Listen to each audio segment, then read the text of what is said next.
Welcome to everyone. I'm Dr. Tracy, and I'm really excited to have you here today. We have a very important class today, and it's learning how to embrace what is called healthy selfish. So, welcome everyone to the Embracing Healthy Selfish class. This class and anything that you learn in this class is part of what's coming up in the Feminine Boss Academy. And I'm really excited about all the programming that's going to be taking place there because I feel that it's something that women need.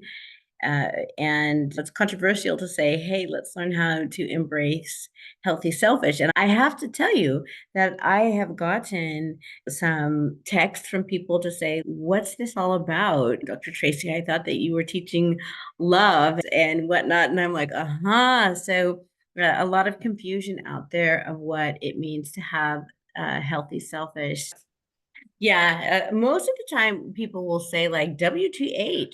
What do you mean healthy selfish? It's from the time especially when we're young, especially if you come from any type of a religious background, any type of a religious background, that we are taught humility and we are taught sacrifice and we are taught put others first, especially as a female figure that it, and then you put motherhood on top of that and the sense of everything that's been taught to us, I think, as women has been the opposite of selfish. And we have been taught that this selfish thing is a bad thing, but you're going to learn a totally different perspective tonight that, like I said, it was just such a game changer. As I begin, I want to bring together what I think that all of us have known about selfish, that selfish has been given a very bad reputation in the world of life and empowerment and different things of that nature. And the reason that I believe that it's done it is, as I said, with religion and with feminine roles in society, et cetera, et cetera. For me, however, what being raised with these messages of how wrong it is to be selfish and how I went through great extents to not be selfish, especially being a natural born empath, that I ended up getting myself in very painful situations in life, very second place, third place, taken advantage of places. And by nature, like many women, I'm a kind hearted person that I don't have a walloping ego. Luckily, I have enough of one that I've learned healthy ego. I get to take up this much space without apology.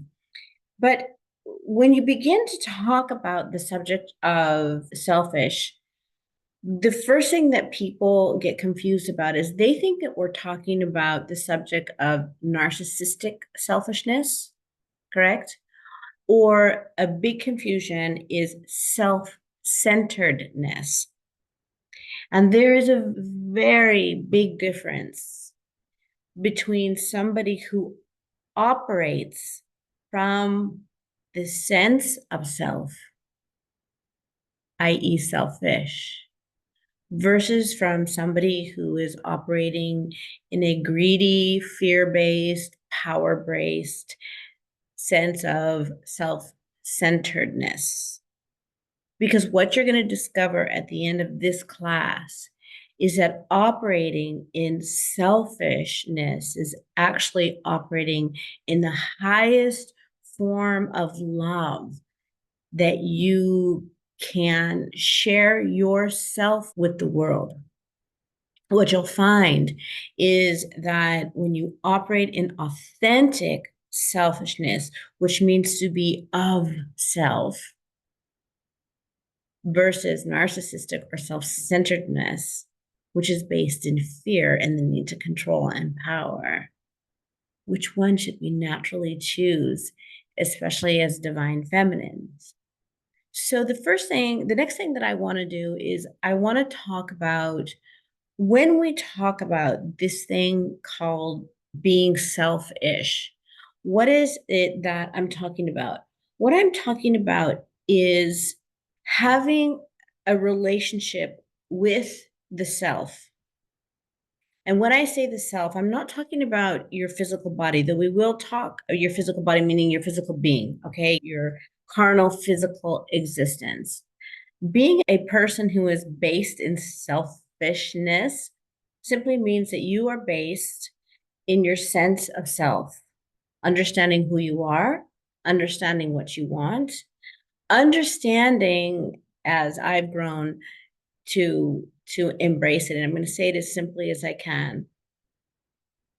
We're talking about the spiritual and the soul side of you.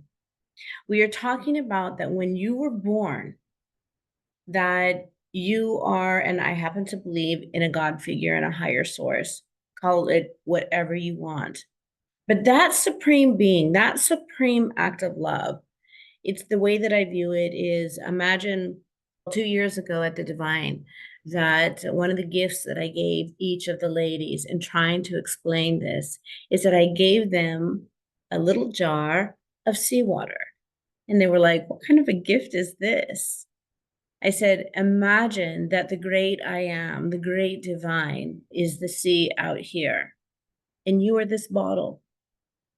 Just because you are in a separate place, in a small little container, you are still a chip off the old block. We are made in that creative, inspiring image. And so when I talk about self, I am talking about having a conscious, clear, proactive relationship with the divine that is planted inside of you.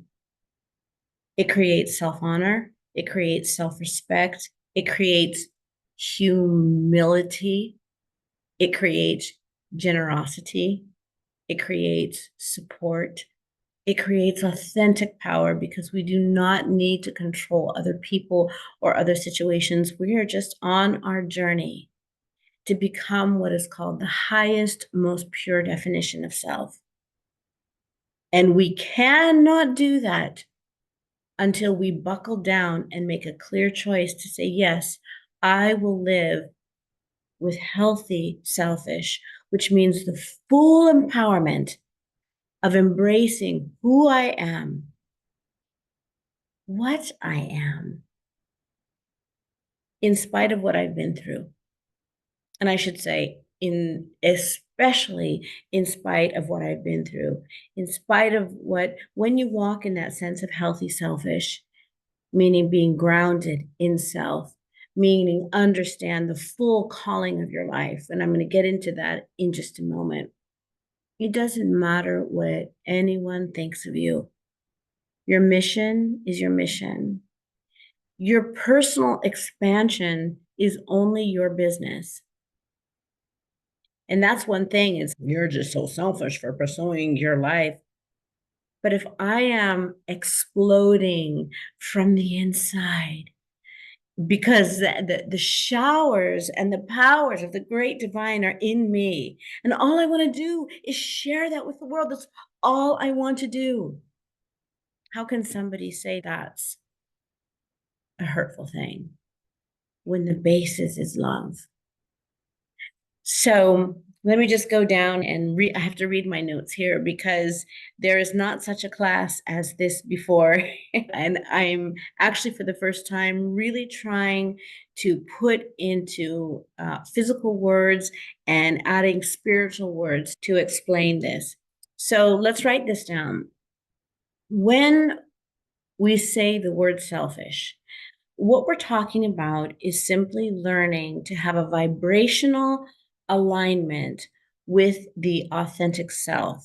And when I say the authentic self is you as a chip off the old block, as a piece of the great I am, as a spark of the great divine here in an earthly plane.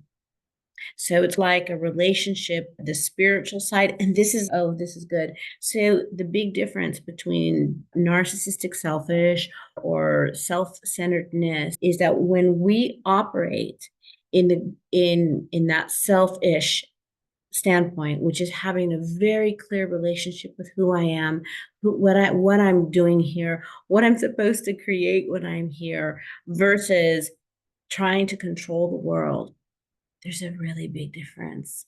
Because when you operate, when you are vibrating with that element of self, you're just going deep inside of yourself to the authentic source of the universe, the authentic love source, and say, use me. Use me as a light in this world. Use me as a healer. Use me as a voice of change. Use me as an edifier. Use me. And all of our callings are different. One of the things that's coming to me right now, and I have no idea why, but it's, did you know that farmers get up in the morning with a craving to feed the world? Right? Use me. And so when they're operating in that authentic self, you're so selfish for getting up at 6 in the morning and leaving your, or 4 o'clock in the morning and leaving your family here and going out and watering the plants in the field. Is it? Or is it the life calling? We'll talk about the non-cheerleaders in just a moment. All right. So to be selfish, what we're talking about is having a vibrational with self.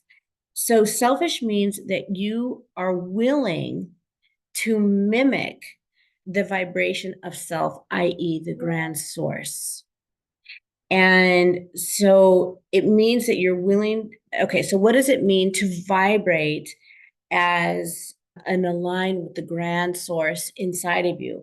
So what that means is that when you reach this mature, this spiritually mature place of operating in self, and I'm just going to sidebar for just a moment, and I'm going to ask a question. I asked this at the Divine.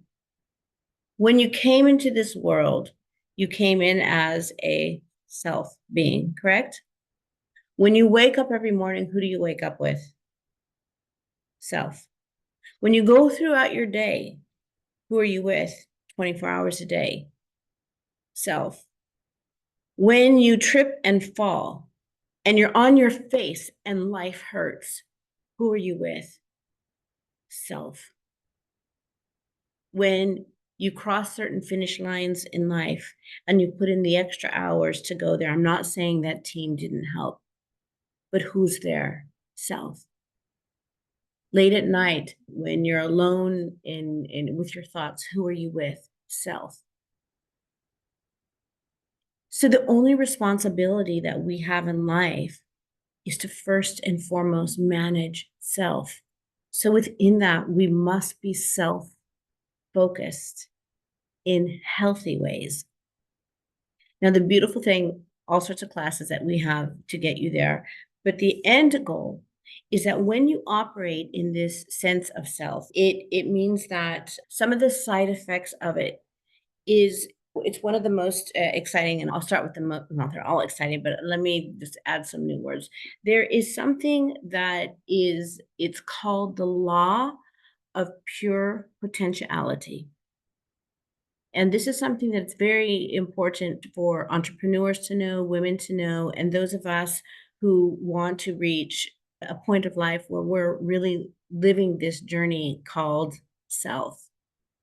Because at the end of the day, we are not meant to sacrifice our life for another person. And I want you to think about something, and this was a huge eye opener to me. When one day I heard a saying, and the saying went something like, people will say to us, you are just so selfish. And if it's right, you are just so selfish. And the way that we process that normally is, oh my gosh, I'm doing something wrong. I'm hurting other people. And then as it was explained to me, when somebody says, you are so selfish, if we continue that sentence and we put words to the emotions behind it, somebody is telling us, you are so selfish because you do not sacrifice your life to make me feel okay here.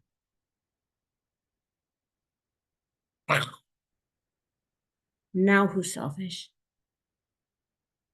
The people who ask us to sacrifice who we came here to be as a reflection of the great divine to make them happy and comfortable. I think that's self-centeredness. And I don't think that that's love. Because one thing that I have personally learned about love is that love, if somebody really loves you, they're going to celebrate, maybe be a little scared, nervous, unsure of your expansion. As individuals, we belong to no one. We belong to no one.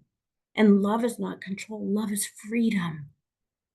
Free for me to be me, free for my husband Spiro to be himself. Do I like it all the time? No. No. And if it crashes into me, I have to be selfish and speak up so that the integrity of myself doesn't get harmed, which means what? Which means that when I operate as vibrationally aligned with the self, I have peace. And if somebody is disrupting my peace, I have to speak up. Why? Because they're not operating in love. Because peace is a part of love. Is this making sense? Give me a thumbs up if it is. All right. So thank you. Some of the side effects of operating in self is you will have this thing called the law of pure potentiality. And the law of pure potentiality is reaching a state of being where possibility is endless, where you live with unboundedness. And that's like a big word for me right now. And I'll just share the progression of it. Is I was listening to a teacher the other day, and she mentioned the word living unbounded. And I'm like, living unbounded? What does that mean? And of course, I went and I'm a big word person. Where does the word come from? How does it originate? So I looked at the word unbounded, and unbounded is really the act of freedom. It's living without limits. And I'm not talking about saying, oh, I want to go out and drink myself to death and drive without limits. I'm not talking about crazy behavior. Okay. Because if I go out and I drink myself to oblivion, that's not operating in the highest, most pure definition of self. That's destroying self. And part of walking in selfishness is having something that's called self-care. Right. If I'm going out and I'm driving reckless because I just feel like being selfish, no, self-centered, reckless, narcissistic. Why? Because that act could harm another person. And when we are vibrating to the highest, to aligning with the self, the source that has entrusted this body, this human, with the goals and the dreams that source has given me, I have to protect that. And I'm not going to put somebody's life in jeopardy for a temporary high. So unboundedness is freedom, and freedom, authentic freedom, is love.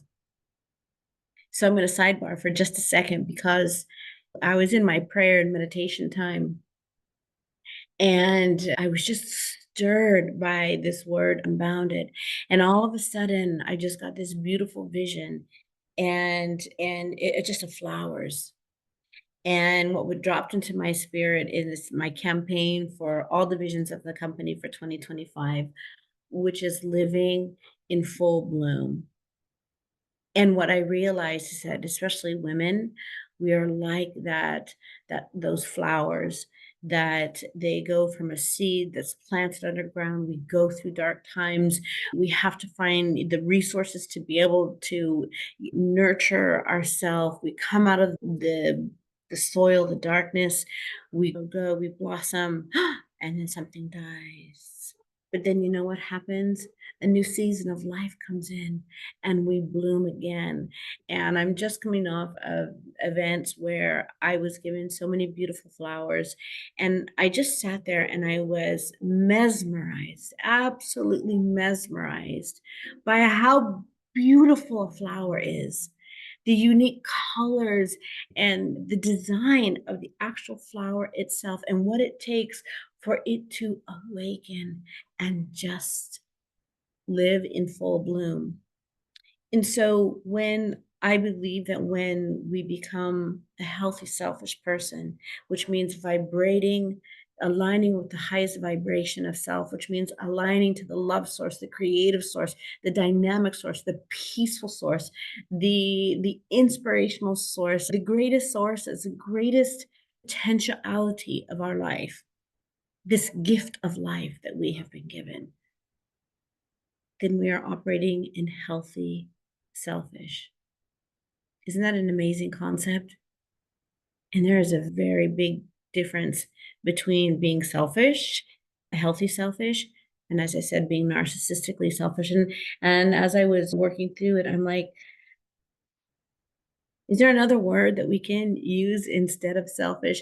And the only thing that came to me is just those two words, narcissistically selfish, which narcissism is based in fear and pain and trauma, and self-centered, which is saying the world is all about me and it's everybody's job, both of them, it's everybody else's job to make me the center of the universe and my needs the center of the universe. And if I don't become the center of the universe, then people are doing something wrong to me. Where's the love in that? That is, I hear that it's almost like I could feel my energy being drained from myself. And so it's very important, and I'm going to jump ahead really quickly to a tool. I was going to share it later, but I think we'll share it now. Is that part of learning to walk in healthy selfish is to be able, is not only to develop certain aspects that I'm going to swing back around and share with you in just a moment, but also one of the tools is to learn to check in with yourself. That when you start to step out and do something, you ask yourself, am I being self-centered or am I being healthy selfish? And if you can navigate it around to love, you can navigate it around to I am simply aligning with the highest vibration of the inspiration that's put inside of me, of the potentiality that is put inside of me. I believe that one of my jobs as a human being now is to live up to the potential that I see within myself.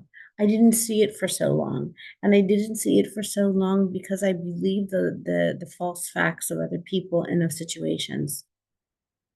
You know, one of the signs of operating in your full potentiality, it's something that is called self-actualization. Wow, look at all that self word. Self-actualization. And do you know what self-actualization is? Self-actualization, the long story short, is simply taking the journey, the lifelong journey of consistently learning to evolve to the highest, most pure definition of self. We are ever evolving beings. We will never stop growing. And if somebody asks you to stop growing, this is a very serious conversation that you have to have. Because here's the thing, one of the purest loves in the universe is what? The love of a mother, correct? Would you agree with that? The most purest love should be the love of a parent, correct? Now, some of us might not have experienced that, but that's how the ideal formula is supposed to be. And if you're, would your parent ever come to you and say, you know what, I need you to advance to a lesser definition of yourself? I need you to be less than all your full potential. This seems completely unnatural to even utter those words out of my mouth. And so if somebody authentically loves you, they're going to want to see you grow. They're going to want to see you grow. And on the flip side of that, you're going to want to see them grow. Scary stuff.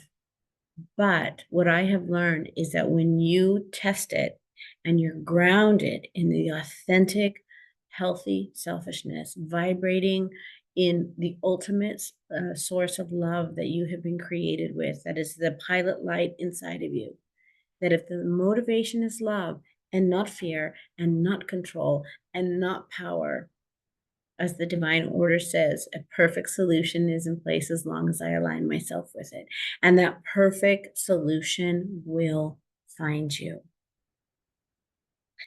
So, when we operate in pure potentiality, It takes knowing what that means is that it's the journey to become the highest definition of self.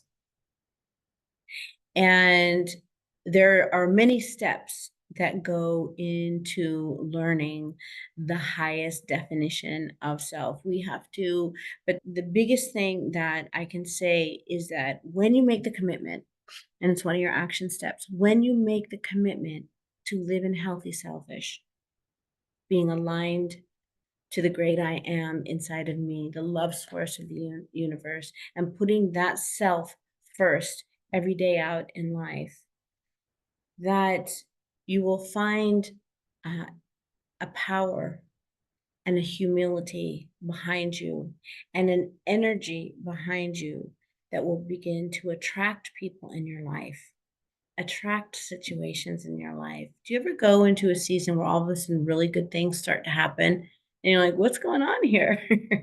And there's just a shift. It's probably because you're operating in a sense of healthy selfish, that you're not making moves and motives in your life with anything but just simply becoming the next best definition of yourself and walking into the room and there's an electricity that is about that vibrates behind self authenticity. Why? Because there are certain emotions that vibrate at different levels. And I teach this at all the lectures that I use, which is there are only two emotions in life. So I just want you to close your eyes for a second. And your feeling center, your solar plexus, is located right behind your stomach. So I want you to go there. And I'm going to say some words, and I want you to feel the words that I'm about to say. Okay. So the first word that I want to say is fear, crisis, pain, disappointment. So, how do those words make you feel?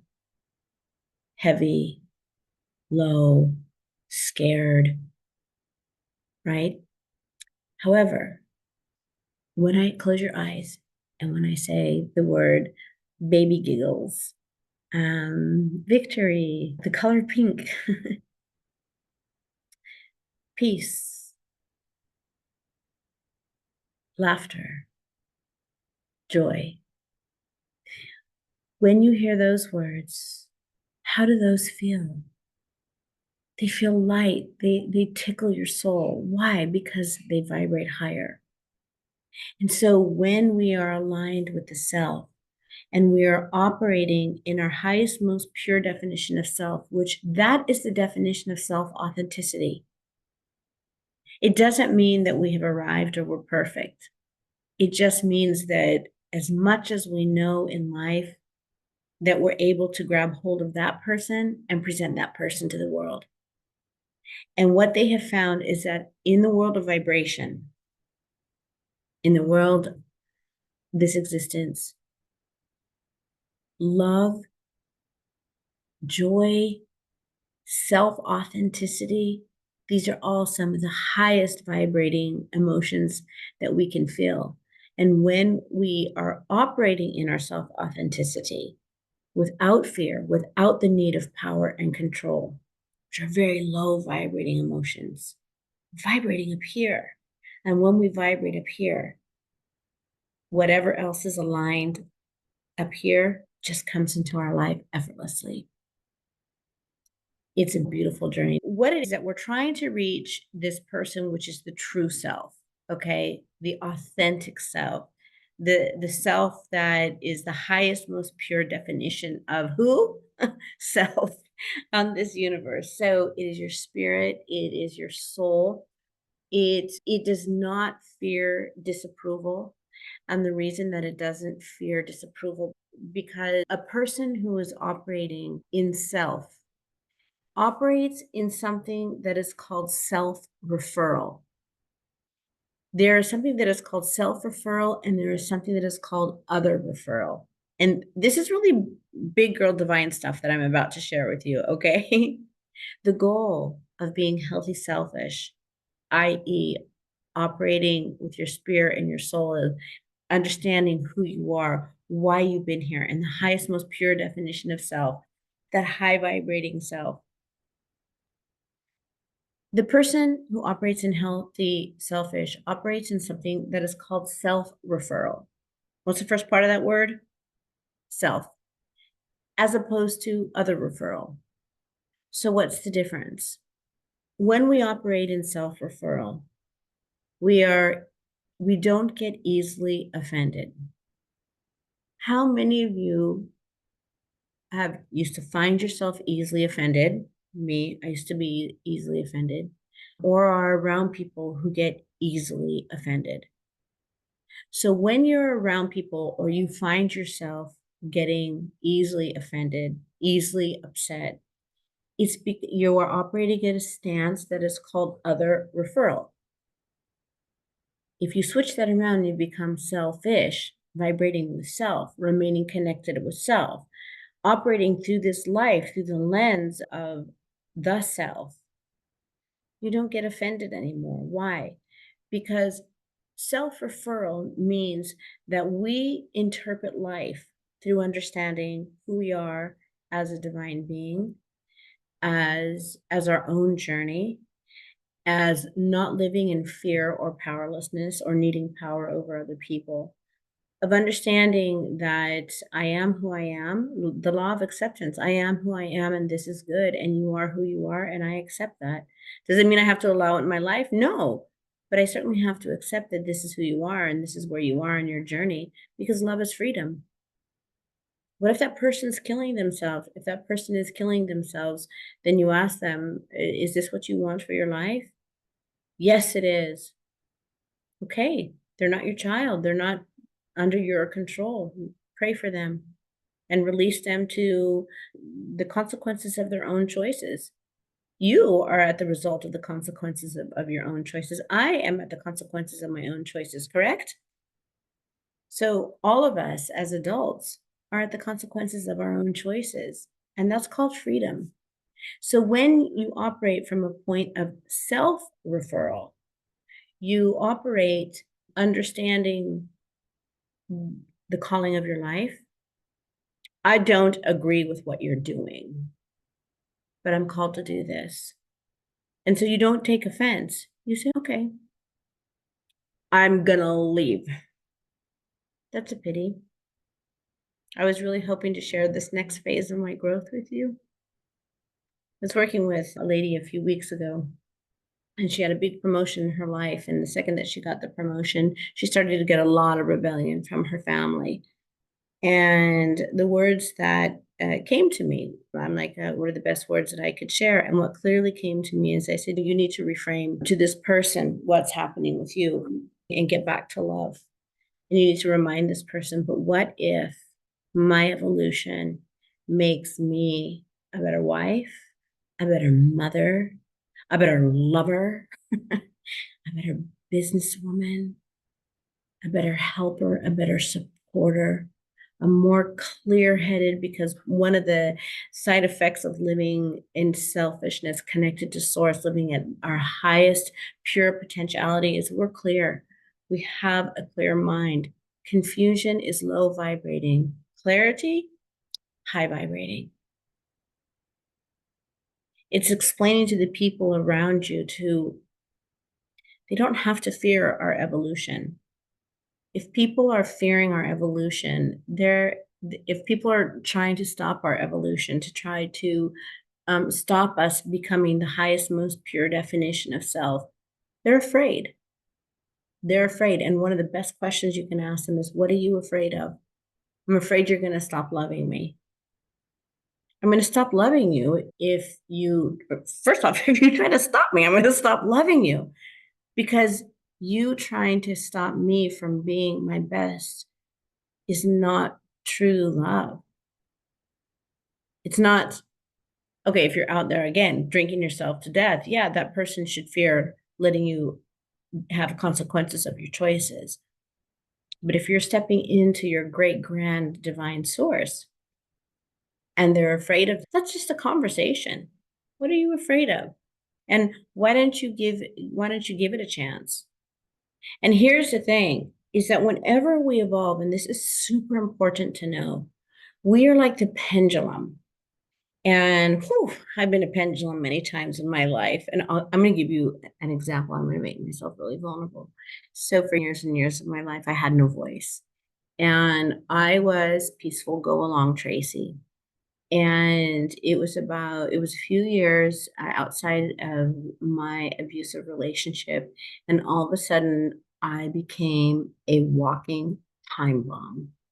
And at the slip of anything, I would go from 0 to 9,000. And in a matter of minutes, I just wanted to destroy someone or something. And I actually called my therapist one day. Spiro and I were together, and we were married at that time. And something happened, and he said something, and I lost it on him. I lost it. And all of a sudden, I found like I woke up out of this crazy zone. And my ex-husband was a crazy rageaholic. And I never fought back, never held up, stood up to it because it was dangerous if I did that. So the next thing I know, like I walk across the room and I just push him as hard as I can. And all of a sudden I said, my God, I'm becoming violent. I go along Tracy. I lost it. I completely lost it. And I called my therapist at the time, and I'm like, I have to get in with you right away. And so I went in to see her, and she's like, what's going on, Tracy? And I'm like, I think I'm possessed. And she goes, really calm. Okay. Why? And I'm like, because I'm such a calm, easygoing person. Most of I don't, it's not that I don't care about most of the things. It doesn't matter to me. You want to go for pasta tonight or you want to go for sushi tonight? I don't care. I don't have this need to, if I really want it, I'll speak up. But in general, I'm easygoing. And I said, and now the slightest things are setting me off. And all of a sudden, at the core of my being, I am imploding. And now I'm starting to explode. And she said to me, no, Tracy, you're not possessed. Thank God. She said, you're just entering into your angry stage. And I had to learn a lot about anger. And I had to learn a lot about setting boundaries. And I had to learn about something that is called righteous anger. And so what happened to me is I was like the pendulum. I went from somebody who had no skills and no voice. And then I swung all the way over here and I'm bashing into people. And then I've settled somewhere in here where I listen to my healthy anger. One thing that sends me over the roof is when somebody tells me no to my life. I don't handle that well because I belong to me and this is my journey. And if you love me, you trust me. And I found that one of the things that makes me angry is number one, pardon me, it's noisy here, I'm in Europe. That one of the things that makes me very angry is when somebody tries to control my steps because I know what I'm called to do. And I have abandoned that in my past. And when I abandoned it, I sunk into depression. So even from a mental health point of view, I cannot afford to abandon the self for even a day. Now, because I live in this surplus, I have extra to give. But that's why one of my life, I don't make a commitment to other people. I only commit to myself that my cup floweth over. And I give from my cup floweth over where I used to give from my soul to other people. And when I started to protect that, people had a hard time accepting it. You're so selfish. No, perhaps I have self preservation, and self preservation is a good thing if it's based in keeping me alive and not hurting other people. Do you understand? I had to learn the difference between self preservation, boundaries, somebody saying not now versus no, somebody who might have different eyes on it because again that pendulum swings and it's a matter of also having safe people around you, really being able to trust that this person is not controlling you but just trying to add some flashlights to your life because we're growing, we don't know what we don't know. And there's not so many people that are so highly evolved that we have immediate access to. Does that make sense? So as we grow, you have to have a tool about checking in with yourself, about literally before you make a choice, say, okay, am I doing this for ego? And part of living in your self actualization, of having healthy selfish, is being able to call yourself on your own crap. Oh, yeah, this is my ego. I'm feeling like somebody's taking advantage of my power. I need to show my power. I'm feeling afraid. This is all ego. And so we need to learn to operate our life from the place of self referral, which is we know why we're here, we know where we're going, at least figuring it out. And our base is love and expansion and clarity and peace and possibility. And when we stay self-referenced instead of other reference, which means, are you approving of me? Are you trying to control me? And whenever I start to feel that people are trying to control me, I say, wait a minute, I belong only to me. If somebody is controlling me, it's because I've given them the right to control me. And they think that's the norm now, and I need to take that back. What does that require? Leaving? No, conversation. I've had to have conversations with my staff members, with my husband, with colleagues, with friends. And when you take on these difficult conversations grounded in self, that high vibration, they're not difficult. They're just a conversation that you need to explain. And you would just have to remember most people are just afraid. Most people, fear and control, that's all based in fear. Fear of you growing beyond them, fear of you becoming somebody that might be bigger than them, especially if you've been like the quieter one in the relationship and all of a sudden you're blossoming. That happened to me. And I became this big flower, this big bouquet. But the thing is, I didn't even realize it. But that's the tension that I was feeling. But when we operate in that self, we can solve problems very easily, that self power. All right. So let me just read some of this. Selfish means that we are willing to mimic the vibration of self. This means that you are willing to release the thoughts and behaviors that hold you back from being the highest, most clear vibration of self, and that you practice healthier thoughts that align you with the great source, love source of life. It means you are being selfish enough to care about how you feel every day. Most of the times, women, especially trauma victim women, we don't think twice about suffering. And when we operate in our authentic power, we don't allow ourselves to suffer. There is a saying in recovery that was really empowering for me, and it says, pain is inevitable. Pain is inevitable, but suffering is not. And only a highly evolved person walking in their self authenticity can choose to stop the suffering in life, the suffering of other people, but most important, the suffering of self. Because some people are addicted to suffering. And until they go in and deep dive into their issues and whatnot, that suffering will stay.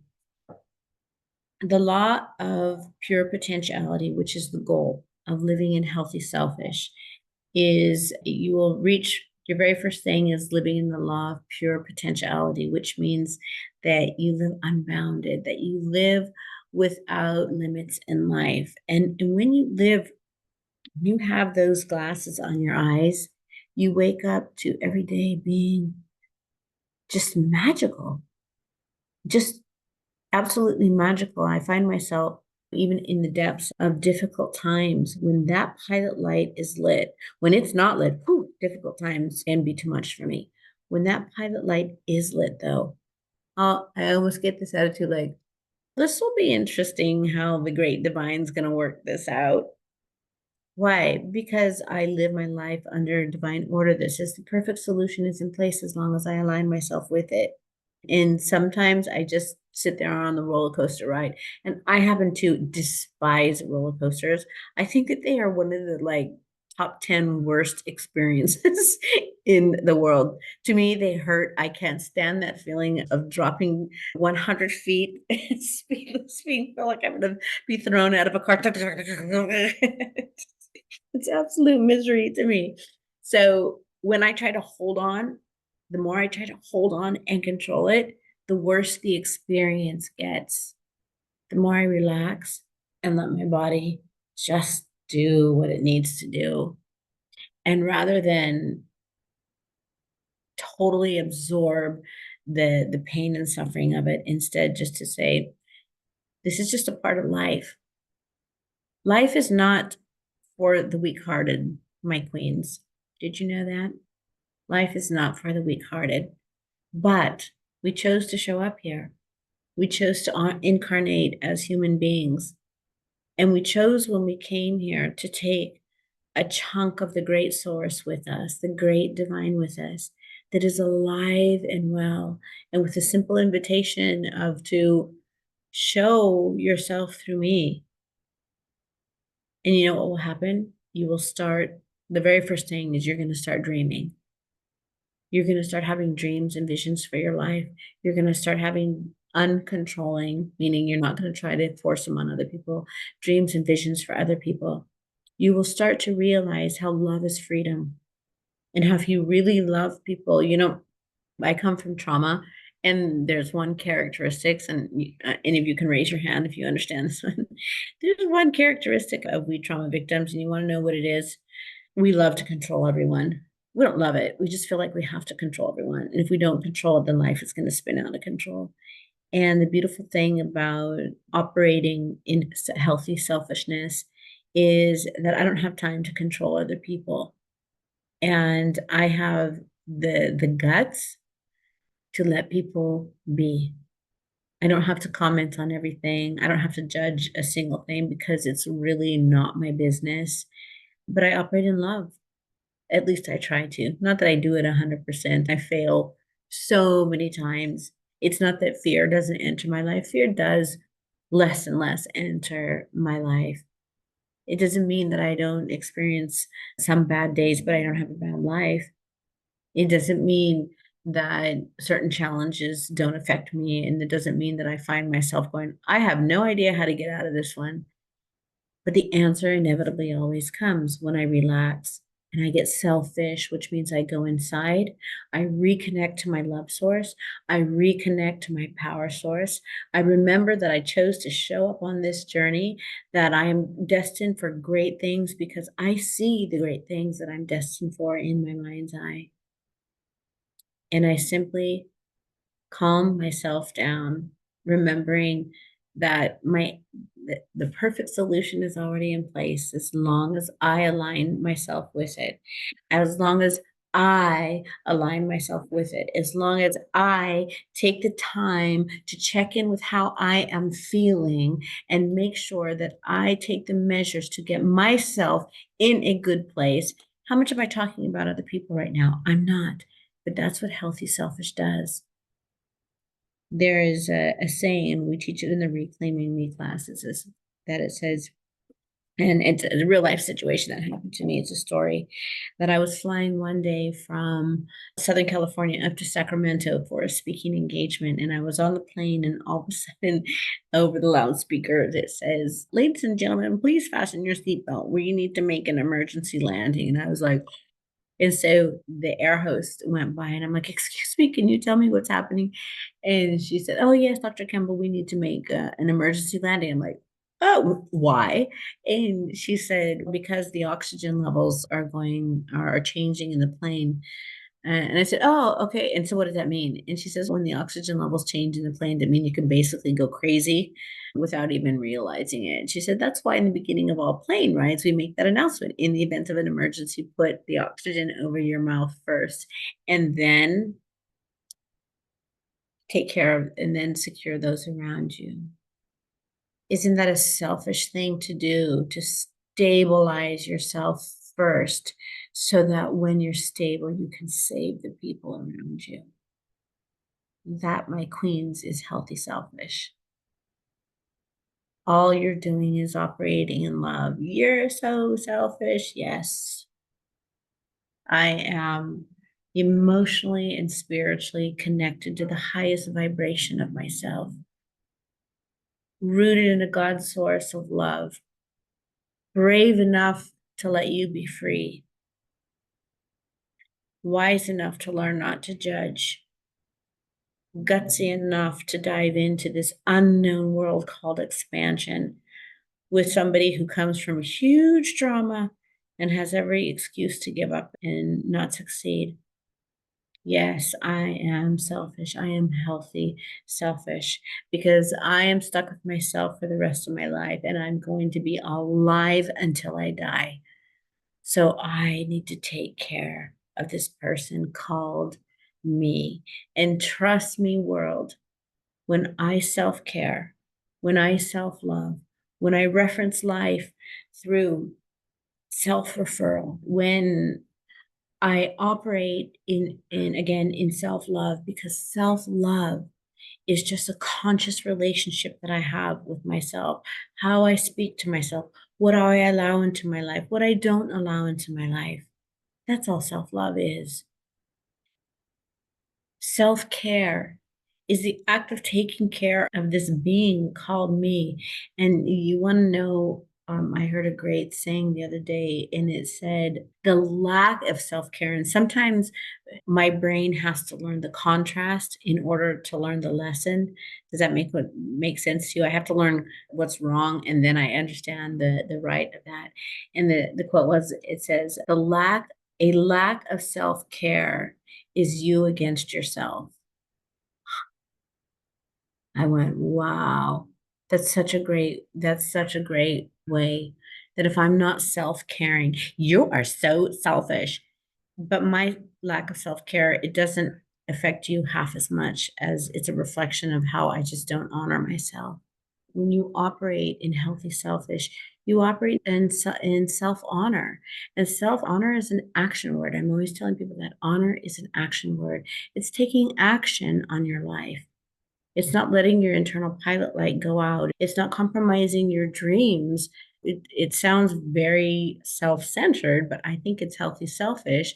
And it was part of my recovery journey. And I never got this message growing up that I am not put on this earth to make people comfortable with me. Those who love me will love me.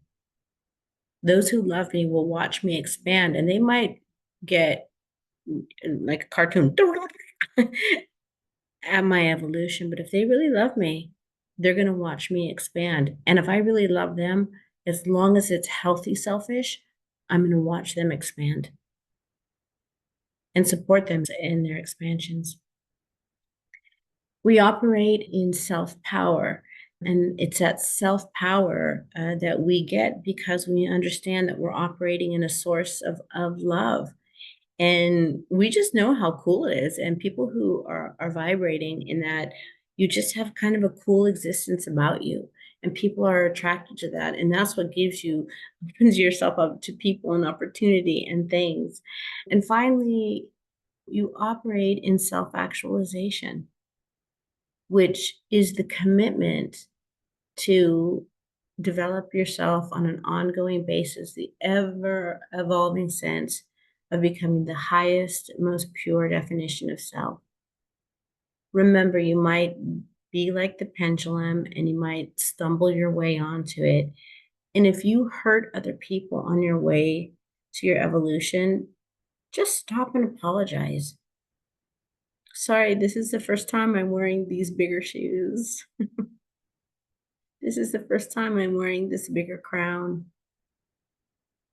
And just apologize. Just own it, because you see, if you need their approval to be happy, you're never going to be happy, because you might be with somebody who will never be happy if you're evolving.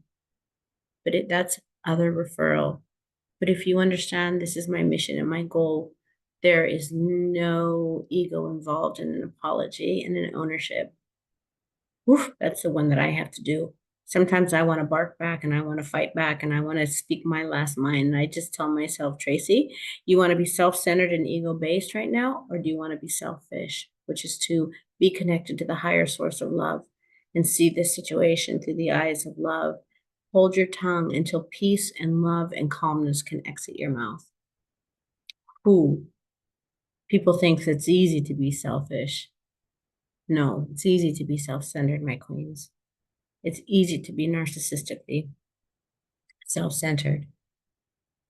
It's a big choice, a big conscious choice to become healthy selfish.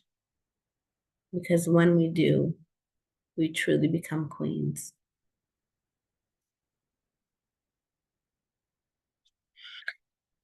I'll give you a tool that as I began to step into my self-actualization, that one of the things we have to do is we have to challenge our beliefs. And I went through a season, I think it lasted almost a year consistently, and I still do it at stages of my life where I started to say, why do I do this? Why do I do this? Do you want coffee or tea? And I would say, I don't know. And I would think, what do I really want? Can I have a coffee and can I have a tea, please? Which type of tea? I don't know. Bring me five because I really don't know what I like. And I realized there were so many areas of my life that I didn't know what I wanted because I was just Tracy go along. And it is so important that you go into that season that when I told myself, I went to a season where I said, okay, I'm just going to say yes to life because I was always so afraid and cautious. No, I said yes to life. I had an incredible year of my life. And then I went into a season where I like, I'm going to learn to say no. And no came to no, I'm not going to accept that outcome in my life. No, I'm not going to talk to myself that way. No, I'm not going to allow myself to feel bad about the situation. And that was another incredible year because I took, even though no sounds like such a negative word, I started to, I learned the lesson behind boundaries that a boundary, which is a no, is all about learning to keep the good in and the bad out. And so it is very important if you're going to step into your self-actualization, if you're going to become the highest, most pure definition of self and make the choice to live in pure potentiality, in healthy selfish, to really get to know yourself. And it's strange. It was so strange to me where I thought, I don't know myself. I don't even know really what I believe. And I began challenging everything in my life. And I upset some people and some other people found it interesting. And some people I could share it with, and some people I couldn't share it with because they were afraid and they would judge. And my questions made them feel unsafe. And then one time I got this beautiful piece of information, and it came from my therapist, and she said, you know how you know when somebody really believes in something, Tracy, like to their core? And I'm like, they're passionate about it? She said, no, they're peaceful about it. And my father-in-law, God rest his soul, he's not with us here anymore. He transitioned. He was an attorney and he was such a peaceful man. And he used to always say, if somebody wants to believe that the moon is made out of cheese, I say, okay. He goes, I don't sit there and argue with them. The moon is not made out of cheese. Are you kidding? Are you an idiot? Science shows that the moon's not made out of cheese. He would just say, okay, if you want to believe that the moon is made out of cheese, knock yourself out. But his mentality is, but I know. You see, he had self-actualization. He was living in his authentic self. I know through my research that the moon is not made of cheese. So it's not my job to convince you. It's my job to live my life with the principles that the moon is not made out of cheese, but instead it's the planet in the universe. And it's really important to learn that skill, self-discover, have your facts and break up with the false facts of life. Thank you. Anybody? Okay, so let me share with those of you who didn't get a chance to come to the Divine Conference. So I was talking about evolution and blooming and crisis times and blooming from crisis times. And when I was being taught this lesson, I literally got a download in my head that said, Tracy, think about it. Grass grows, and from one blade comes two blades. And every week when the mower comes to the front yard, the grass doesn't start screaming, holy crap, I'm gonna get my head cut off. It just goes, okay, onward, let's keep growing. So yes, exactly. Grass doesn't panic when its head's about to be chopped off. It just says, I'm gonna rebloom. I'm gonna rebloom. I'm gonna rebloom. Queens, that brings us to the end. So I want to thank you all for coming. All of you are on our email list, and you will be receiving information shortly about how to download and re-listen to this class, as well as be able to join us at the Feminine Boss Academy with more of these teachings. If you like these teachings, we have an entire curriculum coming along and really creating a movement of healthy, selfish, and living in full bloom, which is our 2025 theme. Thank you all. My love to you. I love you all. And I'm always here at the other side of WhatsApp is the best way to reach me. And we'll see you next time. Bye. Hi, Lena. And